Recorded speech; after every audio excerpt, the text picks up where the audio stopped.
Okay, here we are. We're going to have a look at the Parc Les Brios Valley here, which is one of the little valleys on the Gower Peninsula, which has the most amazing history going back tens of thousands of years, right back into the Stone Age.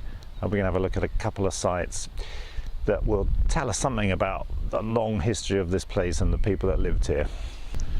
So now we're going to go inside what's left of the chambered tomb. You can see this quite ornate entrance here,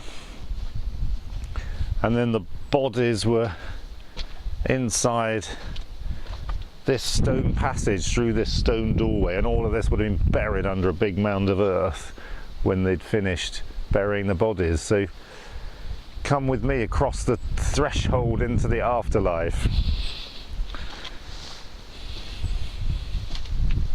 The shape of the tomb is based on this narrow passageway, like a little corridor, and off the side of the passage are these small chambers where they actually put the burials. I feel a bit like an air steward or air hostess here, telling you where the exits are. And this was a communal tomb, so used over and over again. When people died, they'd bring them in, and they were often a bit unceremonious. They'd sweep the older bones out of the way and put the new bodies in.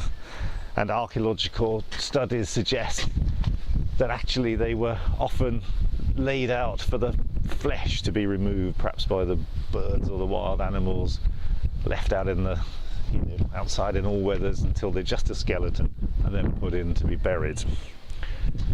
And what I find fascinating about these tombs is that, as far as I understand, if you could trace your family back maybe just 200 years in the place where you live, the likelihood is that your ancestors go back to the earliest settlement of the area.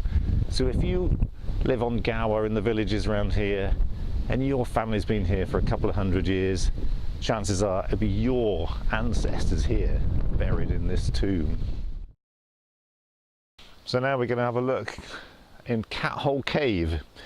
And here in up on the side of this little valley, people have been living and moving around and using this valley and using the cave we're going to look at for the best part of 30,000 years. Come with me. In the cave here behind me, in Cat Hole Cave, archaeological remains have been found from all sorts of different periods, even going back into the last ice age. And there were bones of Arctic animals, Arctic fox and vole and so on, found in here. But there weren't any people living here at that time, because the last ice age, in fact, drove everybody out of Britain. It was so cold, there was nobody living here at all. And it was only when the ice receded, about 11,500 years ago, that people began moving back into Britain.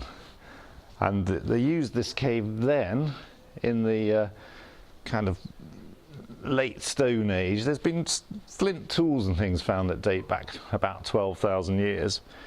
But then most of the finds come from a slightly later period, when nomadic bands of people during what we call the Mesolithic period roamed up and down the valley. They would have hunted, they would have been looking for wild foods, and a place like this cave they would have used as an overnight stop, just as a shelter when they're out on their various expeditions.